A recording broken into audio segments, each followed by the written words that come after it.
Hello everyone and welcome back to the channel. आज है हमारे पास इंडियन इकॉनमी को लेकर सेकंड पार्ट। देखिए 3 पार्ट है हमारे पास इस इंडियन इकॉनमी को लेकर। इसमें 300 क्वेश्चंस हैं और 100 क्वेश्चंस की जो पार्ट्स हैं, ठीक है ना। आज हमारे पास ये सेकंड और इसके बाद आपको एक और पार्ट देखना है, वो है आपके पास लास्ट एंड थर्ड पार्ट। इसमें जितने भी MCQs हैं ये सारे प्रीवियस ईयर वाले जो केसेस भी है, जो भी उसने पूछ रखे क्वेश्चन वो सारे वो यही हैं, ठीक है। चलिए अब जल्दी से आगे चलते हैं और आज के इस पहले क्वेश्चन को देखते हैं। देखिए ये तो हमारे पहले 100 हुए हैं, ठीक है। अब हम चलते हैं आगे 100 से आगे।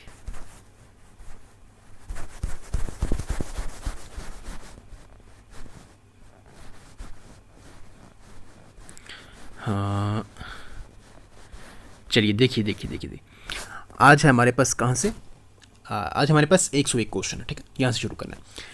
क्वेश्चन है, according to the quantity theory of money what will be the effect of a decrease in the quantity of money.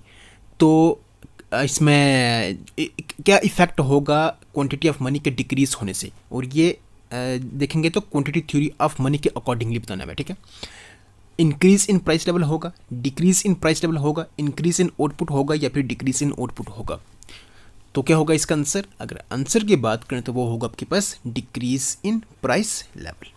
Okay, B part इसका क्या है आंसर। नेक्स्ट हमारे पास question number 2, which expenditure is classified as non transferable expenditure. तो कौन सा इनमें से एक्सपेंडिचर जिसको नॉन ट्रांसफरेबल एक्सपेंडिचर क्लासीफाई किया जाता है? Interest on public debt, unemployment allowance, sickness benefit या फिर एक्सपेंडिचर ऑन हेल्थ। बताएं क्या होगा इसका आंसर? वो होगा आपके पास expenditure on health. Okay, non transfer expenditure होता क्या है? ये नॉन ट्रांसफरेबल एक्सपेंडिचर ऐसा एक्सपेंडिचर जो गवर्नमेंट करती है ना, और इससे क्या होता है कि गुड्स एंड सर्विसेज क्या करी जाती हैं, जनरेट की जाती हैं, ठीक है। वो होता है आपके पास कौन सा? Non transferable expenditure. Okay, next question हमारे पास थोड़ा फास्ट चलना पड़ेगा, क्वेश्चन 100 के बराबर है तो फिर फास्ट ही चलना पड़ेगा, ठीक है। If demand of a commodity rises even without change in its price then it is known as, क्या कहते हैं उसको? Increase in quantity demanded, decrease in quantity demanded, increase in demand या फिर डिक्रीज इन डिमांड। क्या होगा इसमें answer? तो क्या होगा इसमें, अगर आंसर की बात करें तो वो होगा आपके पास increase in demand. Okay, next हमारे पास under perfect competition as output is total revenue goes on increasing at, option है decreasing rate, increasing rate, constant rate या फिर negative rate.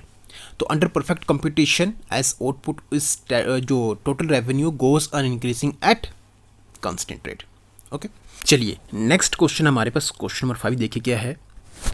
What advantage can be obtained with higher capital accumulation.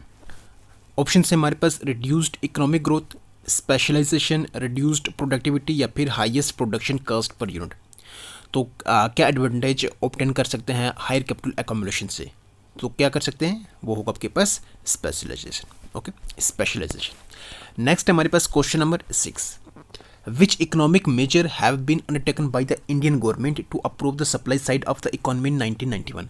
तो कौन सा यहाँ पर जो इकोनॉमिक मेजर है इंडियन गवर्नमेंट ने लिया था, ठीक है ना, इस supply side of the economy को क्या करने के लिए?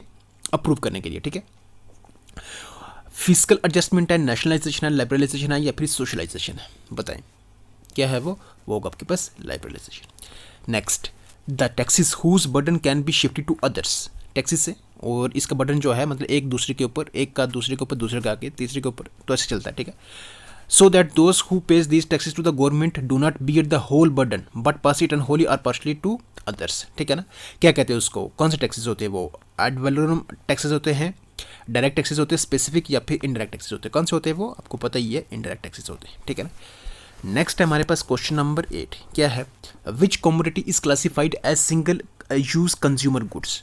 कार, होस, कोका कोला या फिर कंप्यूटर। बताएं क्या होगा? सिंगल यूज कंज्यूमर गुड्स में होगा आपके पास Coca Cola. Next, which expenditure is classified as development expenditure. कौन सा है? एक्सपेंडिचर ऑन पुलिस या फिर ट्रांसपोर्ट या फिर जुडिशरी या फिर जेल्स। तो डेवलपमेंट एक्सपेंडिचर इनमें से जो होगा वो होगा आपके पास कौन सा? Expenditure on transport. Okay, next है हमारे पास question number 10, which utility determines the price a consumer will be prepared to pay for a unit of a good. Option है total utility, marginal utility, ordinal utility and average utility. बताएं क्या होगा इसका answer? वो होगा आपके पास marginal utility, B part इसका आंसर। नेक्स्ट हमारे पास question number 11, which theory seeks to explain the value of money in terms of changes in its quantity. तो कौन सी थ्योरी जो है वो इस चीज़ को एक्सप्लेन कर रही है? क्वांटिटी थ्योरी ऑफ मनी है, वेलोसिटी थ्योरी ऑफ मनी है, ट्रांजैक्शन थ्योरी ऑफ मनी या फिर प्राइस थ्योरी ऑफ मनी। तो क्या होगा इसका आंसर? वो होगा आपके पास quantity theory of money. Next हमारे पास which concept talks about producing the maximum possible output of various goods from the given available amount of resources। तो कौन सा कंसेप्ट इसके बारे में बात कर रहा है? Allocation of resources, efficiency in distribution of goods, efficiency in production या फिर एलोकेटिव एफिशिएंसी। क्या होगा इसका आंसर? वो होगा आपके पास efficiency in production, C part इसका आंसर है। नेक्स्ट है हमारे पास क्वेश्चन नंबर 113, मतलब 13 क्वेश्चन आज का। Which property is categorised as intellectual property. तो इंटेलेक्चुअल प्रॉपर्टी कौन सी है यहाँ पर? मनी मार्केट एट होम है, लैंड है, और इसमें ऑडियो मटेरियल है या फिर प्लांट है। तो इंटेलेक्चुअल प्रॉपर्टी अगर बात करें तो वो होगा आपके पास ऑडियो मटेरियल। इससे आपको यूट्यूब या फिर इन सब चीज़ों से आप अच्छे वाकिफ होंगे तो ये आपको पता ही होगा क्या ये, ठीक। नेक्स्ट है which market is characterised by a large number of firms and product differentiation. तो इसमें ऑप्शन है हमारे पास ओलिगोपोली, मोनोपोलिस्टिक कंपटीशन, मोनोपोली या फिर परफेक्ट कंपटीशन। क्या होगा इसमें? लार्ज नंबर ऑफ फर्म्स होंगी और प्रोडक्ट उन सब के क्या होंगे? अलग होंगे। तो क्या इसमें क्या कहते हैं उसको? फिर ऑप्शंस आपने देख लिए, बताएं आंसर क्या होगा इसमें? उसको कहते हैं मोनोपोलिस्टिक कंपटीशन कहते हैं उसको। बी पार्ट इसका क्या आंसर है। नेक्स्ट है हमारे पास question number 115, which program aimed at providing 100 days of unskilled manual work on demand to two members of a rural family in the age group of 18 to 60 years in the agricultural lean season within the blocks covered under the scheme। तो कौन सी scheme है ये? Option है हमारे पास integrated rural development programme है, जवाहर रोजगार योजना है, एम्प्लॉयड एश्योरेंस स्कीम है या फिर rural landless employment guarantee programme है। बताएं क्या होगा इसका आंसर? तो ये है आपके पास employment assurance scheme. Okay, C part इसका आंसर। नेक्स्ट है हमारे पास question number 16, the price at which quantity demanded of a commodity equals the quantity supplied is called. क्या कहते हैं उसको? एक्सेस डिमांड कहते हैं, इक्विलिब्रियम डिमांड कहते हैं, इक्विलिब्रियम प्राइस कहते हैं या फिर मार्केट इक्विलिब्रियम कहते हैं। तो क्या कहते हैं उसको? उसको कहते हैं इक्विलिब्रियम प्राइस, सी पार्ट इसका आंसर है। Next, which source of funds are classified as banks liabilities. Option हैं balance with other banks, balance with central bank, borrowing या फिर एडवांसेस। तो कौन से सोर्स का इसमें कौन से सोर्स का जो फंड्स है उसको banks liabilities as a bank liabilities उसको क्लासीफाई किया जाता है। तो कौन सा है वो? बोरोइंग्स है, ठीक है। लाइबिलिटीज कौन से हो गए? जो हमारा है, हमारे पास है लेकिन हमारा नहीं है, ठीक है ना, ठीक है। किसी की चीज़ है लेकिन हमारे पास है तो उसको वापस करनी है, तो जो हमारी नहीं है तो वो क्या होगी? हमारे लिए लाइबिलिटी होगी, ओके। और जो हमारी होगी वो क्या होगी? एसेट होगी। नेक्स्ट हमारे पास which industries were granted automatic approval for direct foreign investment under the new industrial policy of 1991। तो ऑप्शन है हमारे पास drugs and pharmaceutical, entertainment electronics, defence equipment या फिर इलेक्ट्रॉनिक एरोस्पेस। बताएं क्या होगा इसका आंसर? तो कौन सी इंडस्ट्रीज को ग्रांट करा था? वो था आपके पास एंटरटेनमेंट इलेक्ट्रॉनिक्स, बी पार्ट इसका आंसर है। Next, beyond the break even point the short run total cost curve increases at. Option से हमारे पास constant rate, increasing rate, decreasing rate या फिर नेगेटिव रेट। तो क्या होगा इसका आंसर? वो होगा आपके पास an increasing rate, at an increasing rate.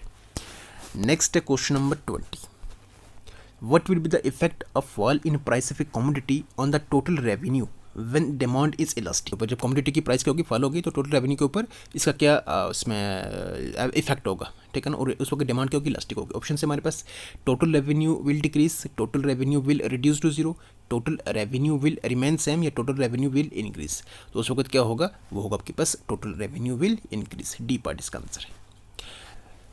चलिए नेक्स्ट क्वेश्चन है, which individual or private firms receive deposits and give loans and thereby operate as banks. तो कौन से हैं वो? मनी लेंडर्स हैं, नॉन इंडिजीनियस बैंकर्स हैं, unregulated non bank financial intermediaries हैं या फिर इंडिजीनियस बैंकर्स हैं। कौन से हैं वो होगा आपके पास इंडिजीनियस बैंकर्स। नेक्स्ट है which measure has been taken under land reforms for agricultural development.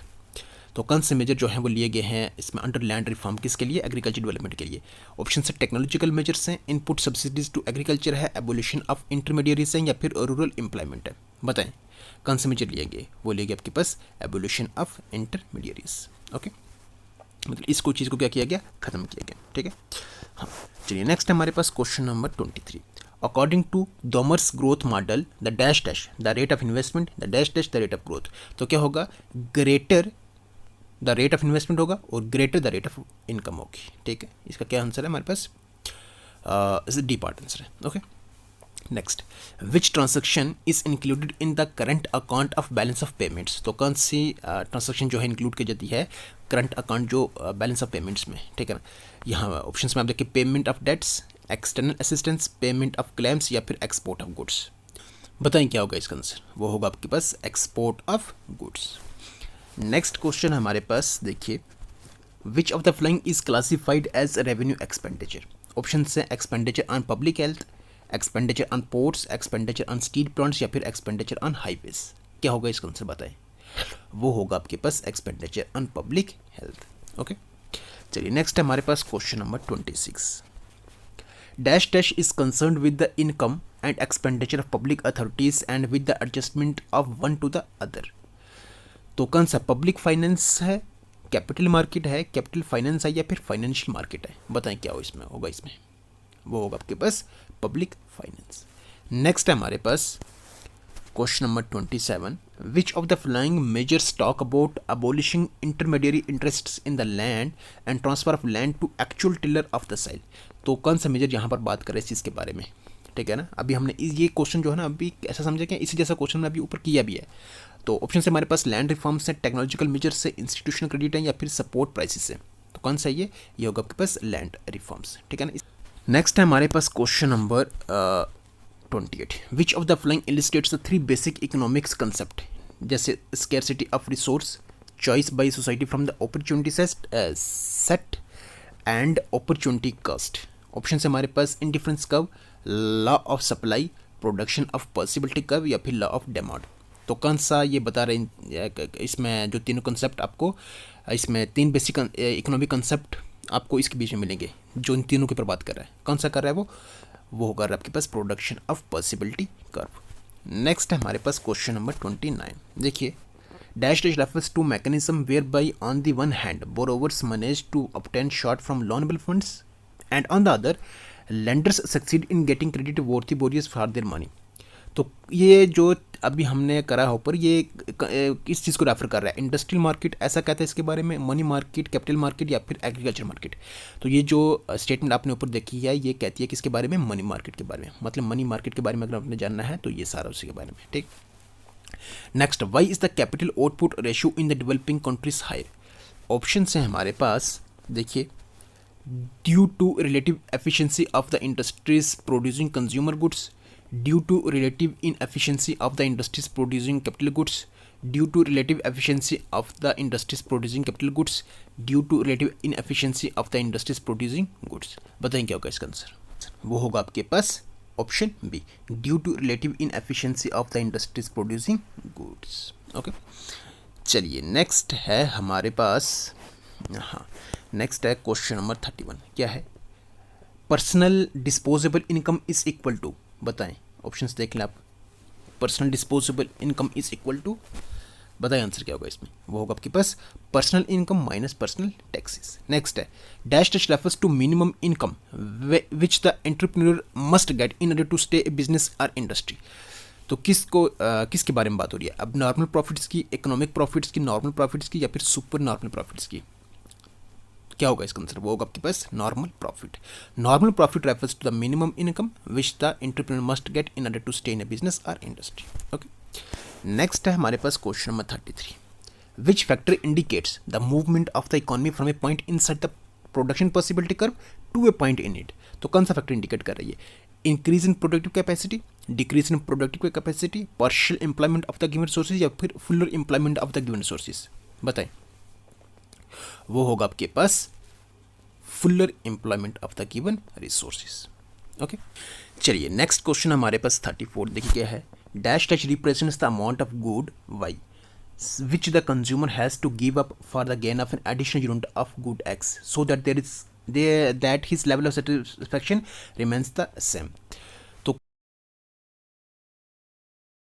जो इस चीज़ को रिप्रेजेंट कर रहा है, मार्जिनल प्रोडक्ट है, मार्जिनल रेट ऑफ ट्रांसफॉर्मेशन है, मार्जिनल रेट ऑफ सब्सटीट्यूशन है या फिर मार्जिनल यूटिलिटी है। बताएं, वो होगा आपके पास कौन सा, मार्जिनल रेट ऑफ सब्स्टिट्यूशन। ठीक है, नेक्स्ट हमारे पास question number 135, the usual status unemployment rate is, क्या है, पर्सन रेट है, टाइम रेट है, डेली रेट है या फिर मंथली रेट है, बताएं। वो होगा आपके पास पर्सन रेट। नेक्स्ट है हमारे पास question number 136, which of the following involves returning to low and stable inflation and a sustainable physical and balance of payment position. तो कौन सा है यहाँ पर, माइक्रो इकोनॉमिक स्टेबलाइजेशन है, स्ट्रक्चरल रिफॉर्म्स है, फिजिकल इम्बैलेंस है या फिर इन्फ्लेशनरी प्रेशर से, बताएं क्या होगा इसमें।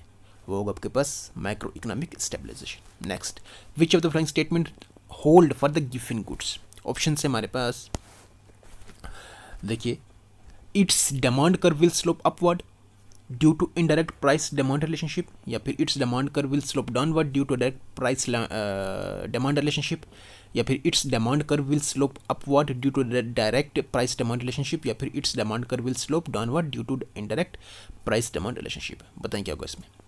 वो होगा आपके पास, अगर आपने इसमें पढ़ा होगा तो आपको मालूम होगा ये, it's demand curve will slope upward due to direct price demand relationship. ठीक है, देखिए ये सारे जितने भी हम कर रहे हैं कुछ कुछ आप देखिए किसी न किसी टॉपिक से जुड़े हुए हैं। ठीक है ना, अगर आपको उनका अगर आपको बेसिक्स है तो फिर ये सारी चीज़ें आपको समझ आती रहेंगी। ठीक है ना, वरना ये बहुत सारी चीज़ें आपको ऊपर से निकल चल जाएंगी। ठीक है, नेक्स्ट है, विच of the following recognises and protects property rights. कौन सा, डेवलपिंग इकोनॉमी है, प्लानिंग इकोनॉमी है, मार्केट इकोनॉमी है या फिर कमांड इकोनॉमी है, बताएं। वो होगा आपके पास कौन सा, मार्केट इकोनॉमी। ठीक है, अब हम इनके ऊपर डिटेल में करें, लेकिन क्वेश्चन ज़्यादा है, 100 के करीब क्वेश्चन हैं तो फिर बड़ी लंबी वीडियो हो जानी है। ठीक है ना, नेक्स्ट हमारे पास, which of the following is an objective of monetary policy. Option हैं open market operations, economic growth, price stability या फिर एक्सचेंज रेट इंस्टेबिलिटी। तो मॉनिटरी पॉलिसी का ऑब्जेक्टिव क्या होता है, इकोनॉमिक ग्रोथ। ठीक है, हाँ।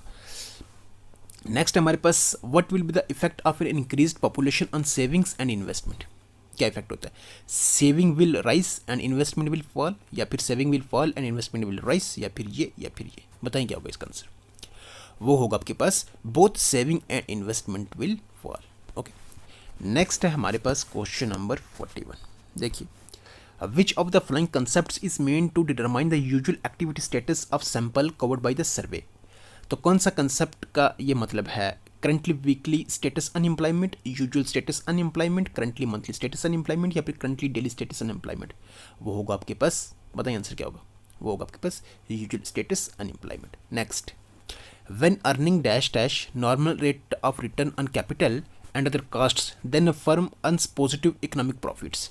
अर्निंग क्या होती है, जब higher than the normal rate of return से होती है, या फिर इक्वल, या फिर लोअर, या फिर ये होता है, देखें तो क्या होता है, when earning is higher than the normal rate of return on capital and ये होगा। ठीक है, ए पार्ट इसका आंसर। नेक्स्ट है हमारे पास, suppose A and B are substitute goods. Substitute goods क्या हो गया, एक की जगह दूसरे को, दूसरे की जगह एक को, मतलब यूज कर सकते हैं। ठीक है, determine the effect of a rise in the price of good B on the demand for good A. ठीक है, हमें क्या करना है, हमें मालूम करना है जो effect of rise in price of good B होगा ना, फिर जो डिमांड होगी, मतलब ए की डिमांड पर क्या उसका असर होगा। ठीक है, rightward shift in the demand curve of good A होगा, डाउनवर्ड ऐसा होगा, लेफ्ट वर्ड शिफ्ट होगा या फिर अपवर्ड होगा, बताएं क्या होगा इसका आंसर। वो होगा आपके पास rightward shift in the demand curve of good A. Next है, what was the threshold limit of assets that a firm must possess to classify as monopolies and restricted trade policies firms before new industrial policy of 1991। तो क्या threshold limit जो assets की रखी गई थी वो क्या थी, 50 करोड़ थी, 51 1991 से पहले की बात हो रही है। ठीक है, 51 थी, 75 या फिर कितनी थी, 100 थी, कितनी थी वो बताएं। वो थी 100 करोड़, डी पार्ट इसका आंसर। नेक्स्ट है हमारे पास question number 45, for a normal good the income effect whether produced by a change in the price of a good और increase in money income is. क्या होगा इसमें, नेगेटिव होगा, पॉजिटिव होगा, जीरो होगा या फिर इंडिटर्मिनेट होगा। तो नॉर्मल गुड के लिए होगा आपके पास कौन सा, पॉजिटिव। ओके, बी पार्ट का क्या आंसर। नेक्स्ट है हमारे पास question number 46, which of the following statements holds for the capital account in the balance of payments. Option हैं, it deals with payment for currently produced goods and services, it includes interest earned और paid on claims and also gifts and donations, it has a direct effect on the level of income in country, या फिर it influences the volume of assets which a country hold. तो जो capital account है ना balance of payment में, वो क्या करता है, जो वॉल्यूम ऑफ एसेट्स विच जो कंट्री के अंदर होते हैं ना, वो सारे उसमें इसमें अगर आप देखेंगे तो वो सारा उसमें होता है, ठीक है ना, सारा रिकॉर्ड उसमें होता है, ठीक है। हाँ, नेक्स्ट है हमारे पास question number 46। The highest attainable growth rate which would bring about the fullest possible employment of the resources existing in the economy is called, क्या कहते हैं उसको, गोल्डन रेट ऑफ ग्रोथ कहते हैं, डायनामिक कहते हैं, नेचुरल कहते हैं, या फिर वारंटेड रेट ऑफ ग्रोथ कहते हैं। बताएं क्या होगा इसका आंसर, वो होगा आपके पास नेचुरल रेट ऑफ ग्रोथ कहते हैं उसको, सी पार्ट। नेक्स्ट हमारे पास which expenditure is classified as non transfer expenditure, कौन सा है, expenditure on education, sickness, old age pension या फिर unemployment allowance.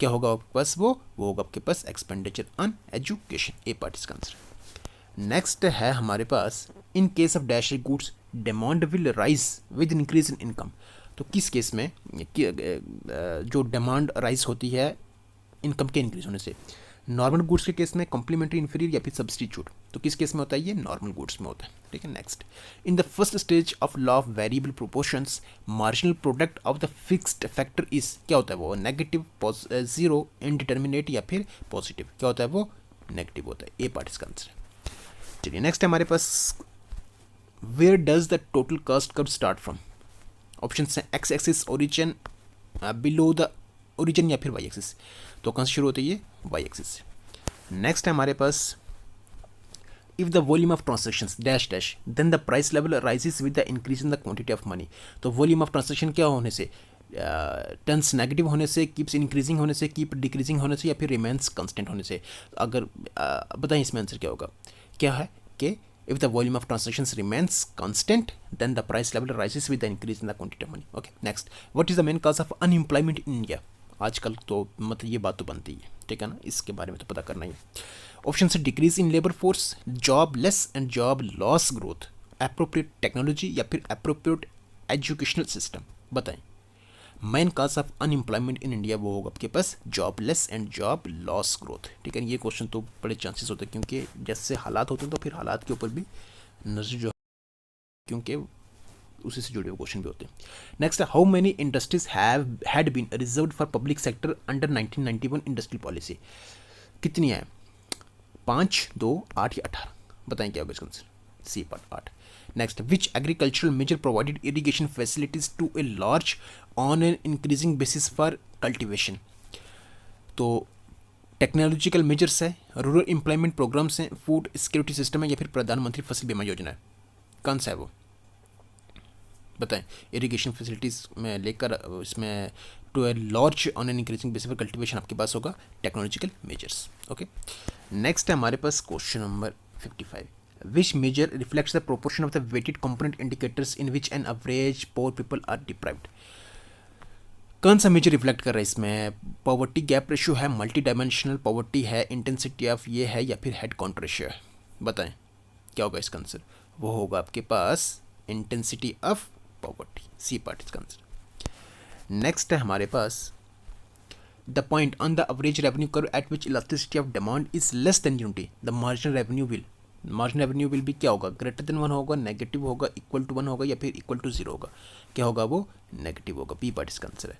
Next, equilibrium price is higher than the actual price of a commodity, okay, thus its price will, इसकी price क्या होगी, option से starts falling, starts rising, remains constant, या फिर starts fluctuating, बताएं क्या होगा इसका आंसर, वो होगा आपके पास स्टार्ट्स राइजिंग, बी पार्ट इसका आंसर। नेक्स्ट है हमारे पास in the basic model of a market economy we assume that there exists dash dash markets, option से मोनोपोली, ड्यूपोली, कॉम्पिटिटिव, या फिर ओलिगोपोली, बताएं क्या होगा इसका answer, competitive. Next, which of the following is related to micro economics, तो micro economics बताएं, option से government expenditure, national production, unemployment, या फिर इनकम ऑफ इंडिविजुअल, तो माइक्रो इकोनॉमिक्स किससे जुड़ी हुई है, इंडिविजुअल के साथ, ठीक है। नेक्स्ट है हमारे पास question number 60। Choose the change by RBI that will decrease the money supply, तो इनमें से मतलब इनमें से इन ऑप्शन में से कौन सी चीज़ें जो आरबीआई चेंज करती है और उसके चेंज होने से क्या करता है, मनी सप्लाई क्या हो जाती है, डिक्रीज हो जाती है, ठीक है ना।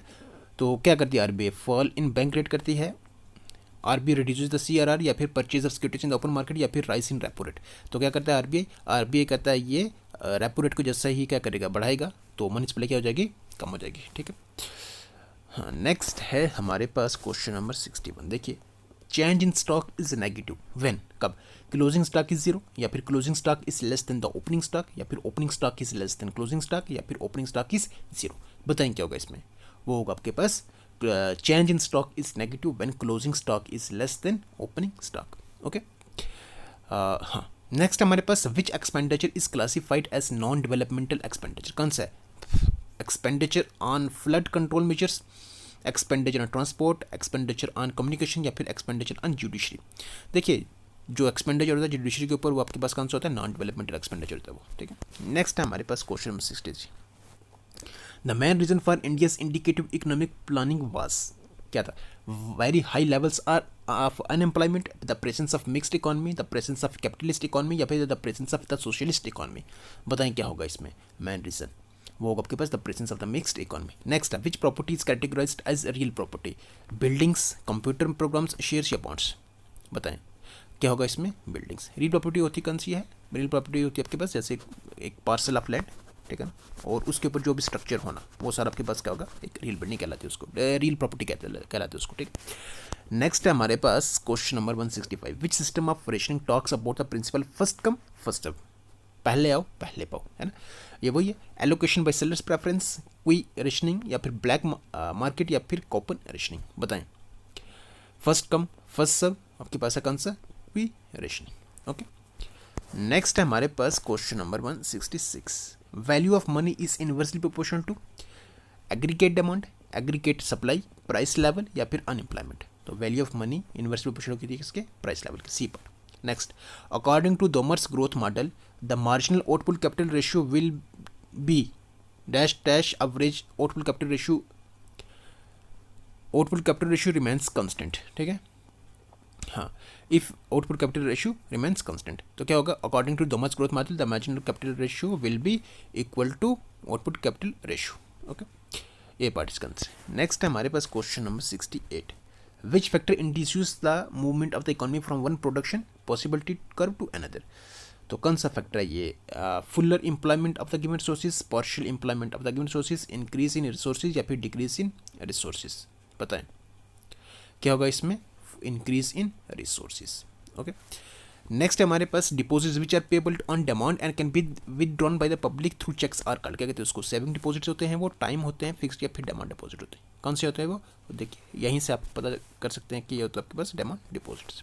ओके, नेक्स्ट हमारे पास question number 70। Which transaction is included in current account of balance of payments? तो बैलेंस ऑफ पेमेंट में जो करंट अकाउंट है उनमें कौन सी ट्रांजेक्शन जो हम इंक्लूड कर सकते हैं? Commercial borrowing, import of services, non resident deposit, या फिर फॉरेन इन्वेस्टमेंट? कौन सी कर सकते हैं वो? Import of services. नेक्स्ट है हमारे पास question number 71। Which phase of law of variable proportions has been ruled out on the grounds of technical efficiency? Option है diminishing returns to a factor, constant returns to a factor, increasing returns to a factor, या फिर negative returns to a factor? बताएं। वो होगा आपके पास negative returns to a factor, D part. Which conditions hold for commodity when the consumer is in equilibrium? Option से marginal utility is equal to zero, या फिर marginal utility is lower than और equal to the price, marginal utility is greater than the price, या फिर marginal utility is lower than the price? बताएं। वो होगा आपके पास marginal utility is equal to the price, A part इसका answer. Next है हमारे पास which instruction is categorised as the unorganised sector of the money market? तो कौन सा है? कमर्शियल बैंक्स हैं, फाइनेंस कॉर्पोरेशन से, इंडिजीनियस बैंकर्स, या फिर फॉरेन बैंक्स? किसको कैटेगराइज करा गया as an unorganised sector of the money market? वो होगा आपके पास इंडिजीनियस बैंकर्स, सी पार्ट इसका answer. Next, which market is characterised by competition among the few firms producing differentiated products? Few firms हैं और सबके इसमें देखेंगे तो प्रोडक्ट जो है वो अलग अलग है। कौन सा होता है वो? मोनोपोलिस्टिक कंपटीशन होता है वो, डिफरेंशिएटेड ओलिगोपोली होता है, परफेक्ट कंपटीशन, या फिर प्योर ओलिगोपोली होता है? बताएं क्या होगा इसका आंसर? वो होगा आपके पास डिफरेंशिएटेड ओलिगोपोली। ओके, चलिए नेक्स्ट है हमारे पास, देखिए what represents the difference between the price that one is willing to pay and the price one actually pays for a particular product? Particular product है एक, तो उसको जो विल है, जो चाहत है पे करने की, और साथ साथ जो उसकी एक्चुअल पे करना है, ठीक है ना, उन दोनों को जो डिफरेंस है वो कौन रिप्रेजेंट करता है? Dead weight loss, producer surplus, consumer surplus, या फिर टोटल सरप्लस? वो तो आपके पास कौन सा? कंज्यूमर सरप्लस, सी पार्ट इसका आंसर है। नेक्स्ट है हमारे पास which transaction is included in the capital account of balance of payments. बताएं, payment of debts, donations, gifts या फिर इंश्योरेंस। बताएं क्या होगा इसका आंसर, वो होगा आपके पास payment of debts. Next, Fisher's equation of exchange assumes that the transactions velocity of circulation is decreasing, constant, negative या फिर इंक्रीजिंग। क्या बता रहा है ये, वो बता रहा है कांस्टेंट के लिए, ठीक है। बी पार्ट से क्या है आंसर। नेक्स्ट है हमारे पास which committee pointed out that the concept of poverty is associated with the socially perceived deprivation with respect to basic human needs. तो कौन सी कमेटी ने ये पॉइंट आउट करा था, सावरकर है, रंगराजन है, तेंदुलकर है या फिर अंबेडकर है। कौन सी है ये, तेंदुलकर कमेटी है। Next, under dash dash there is large number of firms producing homogeneous products. क्या है इसमें ऑप्शंस में देखें आप तो किस में होता है कि जो नंबर ऑफ फर्म्स ज़्यादा होती हैं और प्रोडक्ट उनके क्या होते हैं, मतलब सेम होते हैं, ठीक है ना। तो कंपटीशन काफ़ी अच्छा होता है इसमें। क्या कहते हैं उसको, डिफरेंशिएटेड ओलिगोपोली होता है, परफेक्ट कंपटीशन होता है, प्योर ओलिगोपोली होता है या फिर मोनोपोली होता है। तो क्या होता है ये परफेक्ट कंपटीशन होता है यहाँ पर, ठीक है ना। नंबर ऑफ फर्म्स क्या होती हैं, ज़्यादा होती हैं और उनके प्रोडक्ट भी क्या होते हैं, एक जैसे होते हैं, ठीक है। बी पार्ट इसका आंसर। नेक्स्ट है हमारे पास question number 180, which expenditure is categorised as development expenditure. कौन सा है, expenditure on irrigation projects, expenditure on civil administration, defence या फिर पब्लिक डेट। तो डेवलपमेंट एक्सपेंडिचर अगर देखेंगे तो यहीं सबको मालूम पड़ जाएगा, ये इरिगेशन प्रोजेक्ट्स के ऊपर। नेक्स्ट है हमारे पास which cost is represented by the difference between the origin and intercept of the total cost. तो कौन सी कॉस्ट है ये, एवरेज कॉस्ट है, टोटल कॉस्ट है, फिक्स्ड कॉस्ट है या फिर वेरिएबल कॉस्ट है। बताएं, वो होगी आपके पास फिक्स्ड कॉस्ट। सी पार्ट इसका आंसर। नेक्स्ट है हमारे पास which model seeks to determine the unique rate at which the investment and income must grow so that full employment level is maintained over a long period of time। तो कौन सा model जो इसके बारे में ये इसने ये जो फाइंड करा था, ये मालूम करा था इसके बारे में, ठीक है। हरोद एंड दोमार मॉडल है, लेविस है, सोलो है या फिर इंडोजीनियस ग्रोथ मॉडल है। बताएं, वो बता रहा आपके पास हरोद एंड दोमार मॉडल। नेक्स्ट है 183, which measure of macroeconomic stabilization programs test that containment of public expenditure is essential। यहाँ पर यह है कि ये इनमें से कौन सा ऑप्शन है, मतलब कौन सा मेजर जो है माइक्रो इकोनॉमिक स्टेबलाइजेशन का, उस माइक्रो इकोनॉमिक स्टेबलाइजेशन प्रोग्राम का जो कह रहा है कि जो पब्लिक एक्सपेंडिचर जो है उसका रोकना जो है, उसको कम करना जो है वो ज़रूरी है, ठीक है। लेकिन आगे भी कह रहा है but the government's capital expenditure is a key social sector must not be curtailed. और आगे वो कह रहा है कि जो गवर्नमेंट का कैपिटल एक्सपेंडिचर है वो की सोशल सेक्टर है और उसको कर्टेल नहीं करना चाहिए, उसको कम नहीं करना चाहिए, ठीक है ना। तो इनमें से कौन सा मेजर इसके बारे में बता रहा है, फिजिकल करेक्शन के, improving the balance of payments position या कंट्रोल इन्फ्लेशन या अपनी डिसइन्वेस्टमेंट। बताएं क्या होगा इसका आंसर, वो होगा आपके पास फिजिकल करेक्शन के। नेक्स्ट है question number 84, in stage 3 of law variable proportions the total product dash dash and the total product curve slopes। क्या होता है इसमें, stage 3 of law variable proportions the total product declines, okay, and the total product curve slopes downward, ठीक है। Next है question number 85, which factor determines the incidence of taxes borne by the producer and the consumer। कौन सा factor है ये, इनमें से कौन सा फैक्टर है, both cross elasticity, income elasticity, neither cross ये वाला या फिर ये वाला या फिर ये वाला। देखें आप, बताएं क्या इसमें होगा, वो होगा आपके पास both elasticity of demand as well as elasticity of supply, ठीक है। चलिए नेक्स्ट हमारे पास in which money market uncollateralised borrowing and lending of funds take place on overnight basis. तो ओवरनाइट बेसिस के ऊपर क्या बोरिंग एंड लैंडिंग की जाती है, ठीक है ना। तो कौन सी मनी मार्केट होती है, ये कमर्शियल पेपर मार्केट होती है, कॉल मनी मार्केट होता है, ट्रेजरी होता है या फिर रेपो रेट होता है। तो बहुत ही शॉर्ट टर्म के लिए होता है, ठीक है। ये कितना होता है आपके पास, ये क्या कहते हैं इसको, call money market. I hope ये सब आपने देखा हुआ होगा। देखिए नेक्स्ट है the compulsory payment levied on the persons or companies to meet the expenditure income on conferring common benefits upon the people of a country is known as. तो क्या कहते हैं, जो कंपलसरी पेमेंट की जाती है पर्सन्स के द्वारा, मतलब उनके ऊपर ये लगाई जाती है या फिर कंपनीज के ऊपर, ठीक है ना, ताकि जो कॉमन पीपल हैं वो उसका क्या कर सके, मतलब कंट्री में जो रहने वाले हैं उनका उन तक क्या कर सके, जो बेनिफिट है वो उन तक पहुँच सके, ठीक है ना। ऑप्शंस के रेवेन्यू है, फाइनेंस है, टैक्स है या फिर फ़ी है। आई होप ये सबको मालूम होगा, वो क्या है, टैक्स है, ठीक है। इसी से तो सब कुछ हो रहा है, ठीक है, टैक्स ही हम दे रहे हैं तो वहीं से तो फिर आगे चल रहा है सारा, ठीक। नेक्स्ट है हमारे पास विच 5 year plan noted that industrial production has increase by about 5 times during that period. कौन सा 5 ईयर प्लान ये बता रहा है, फोर्थ है, फर्स्ट है, सेकंड है, सिक्स्थ है। ये होगा आपके पास सिक्स्थ, डी पार्ट इसका आंसर। नेक्स्ट है हमारे पास which source of funds is classified as banks liabilities, fixed assets, deposits, investment in government securities या फिर एडवांसेस, बताएं। वो होगा आपके पास कौन सा, डिपॉजिट। ऐसा क्वेश्चन अभी हमें ऊपर भी आया था, ठीक है ना। तो डिपॉजिट्स, जितने भी डिपॉजिट्स हमारा है बैंक के पास है वो, लेकिन वो बैंक का तो नहीं है, ठीक है ना। तो बैंक के पास है, बैंक का है, लेकिन वो एक्चुअली बैंक का है नहीं है, ठीक है ना। तो वो क्या बनेगा, उसके लिए लाइबिलिटीज बनेगी उसकी, ठीक है। देखिए नेक्स्ट है हमारे पास the combination of two goods lying on the production possibility curve are attainable if the given resources are dash dash and also used with dash dash। क्या है, fully implied productive inefficiency, fully implied productive efficiency, या फिर ये, बताएं क्या होगा इसका answer. वो होगा आपके पास fully implied productive efficiency, B part इसका आंसर। नेक्स्ट है according to John Robinson what represents a mythical state of affairs which is not like to obtain in any actual economy. Option से golden age, natural rate of growth, warranted rate of growth, या फिर dynamic rate of growth. तो according to John Robinson ये जो है ना, जो इसमें अगर आप देखेंगे एक्चुअल इकोनॉमी में इस चीज़ को अचीव नहीं कर सकते, ठीक है। नेक्स्ट हमारे पास the expenditure incurred by a firm which can not be recovered are known as, क्या कहते हैं उसको, prime cost, overhead cost, sunk cost, या फिर डायरेक्ट कास्ट। बताएं क्या कहते हैं उसको, कहते हैं उसको संक कास्ट, ठीक है। संक का वैसे ही अगर आप देखेंगे तो सिंक से ही डूबा हुआ, ठीक है ना, ऐसा एक्सपेंडिचर जिससे हमें पता चले कि वो रिकवर नहीं हो सकता, ठीक है ना, तो संक कास्ट होगा, ठीक है।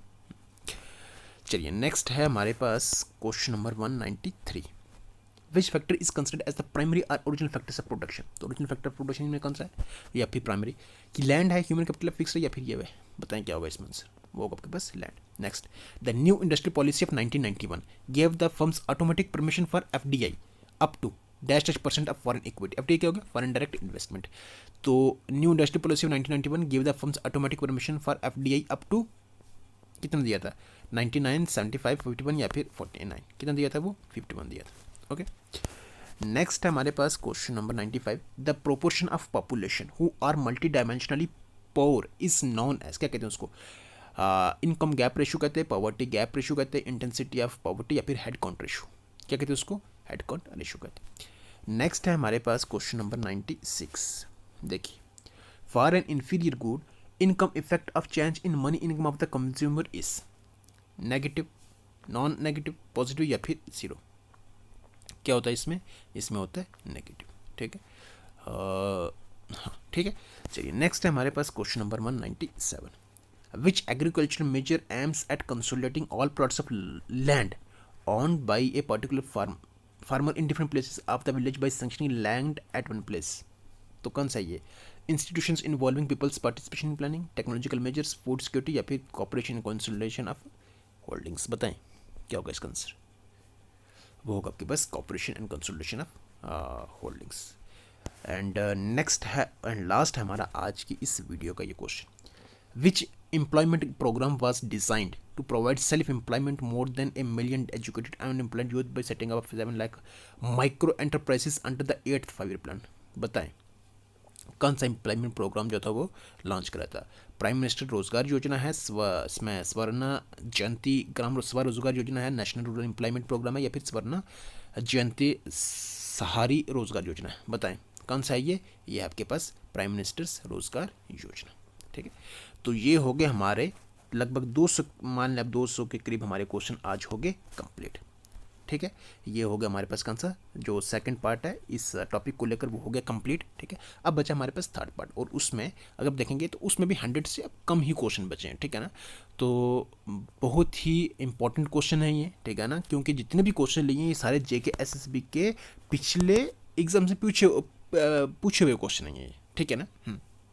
अच्छे से पढ़ लें इनको, और जो चीज़ पता नहीं चल रही है, जो चीज़ आपको देखिए ये आपको बहुत सारी चीज़ें टर्म्स जो हैं आप उनको सर्च करें, आप उनको समझने की कोशिश करें, ठीक है ना, क्योंकि क्वेश्चन ज़्यादा होने की वजह से जो यहाँ पर हर एक चीज़ को हम डिटेल में समझ नहीं सकते, ठीक है ना। इसलिए जहाँ आपको जिस चीज़ के बारे में मालूम करना हो तो आई होप आप सभी कर सकते हैं उस चीज़ को, ठीक है ना। हाँ बाकी मेरा काम था MCQs लाना, दिखाना, अब तक पहुँचाना। 2 वीडियोस हो गई हैं, अब बची तीसरी, वो भी आपको दिखाई दूंगा मैं, कल आपको मिल जानी है, ठीक है। बाकी चलिए वीडियो अगर आपको लगे हो अच्छी तो लाइक जरूर कर दे, चैनल पर नहीं तो सब्सक्राइब भी जरूर कर दे, बेल आइकन को प्रेस करना बिल्कुल भी ना भूलें, क्योंकि उससे खाने आने वाली वीडियो की नोटिफिकेशन सबसे पहले पहुँचती है। चलिए रखिएगा अपना ख्याल, टेक केयर, गुड बाय।